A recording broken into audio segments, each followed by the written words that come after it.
Yeah, so I personally think that it's still slightly underhyped.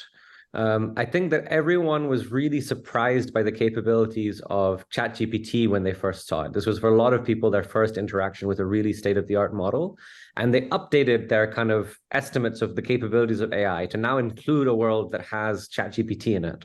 But I think what most people didn't do was update to also include a very high rate of improvement.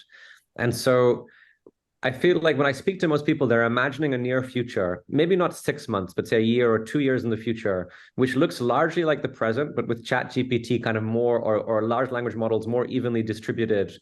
And I think that what people should be assuming is that actually the capabilities of these models will improve a lot in that time. So that it's not just that like we'll have applications leveraging the existing technology, but that the capability of large language models to reason and also to use tools and to be multimodal and recognize images is going to go up. And so I still think most people, if they're concrete, are underestimating the capabilities. Over the last year, Humanloop's worked with several hundred developers in trying to build applications with large language models. Sometimes the large closed ones like GPT-4 and Claude, but also people's own custom fine-tuned models. And in that time, we've seen people struggle with things like prompt engineering, building retrieval augmented systems, get them deployed. And we've seen some people succeed in getting applications into production and some fail. And so what I'm going to do in the talk is try and tease out the lessons of what are the best practices that the people who succeeded followed, and what are some of the most common mistakes and pitfalls that we see people make so that you can avoid those and get successful applications into production yourself.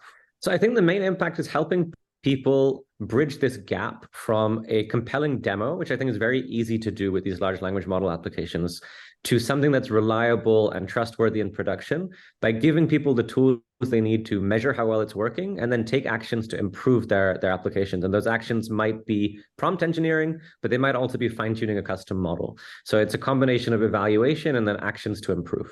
So I think the number one big takeaway that I would have is that evaluation is super, super important in order to build these systems reliably. Because if you don't know how to measure how well things are working, it's very difficult to improve any part of the system.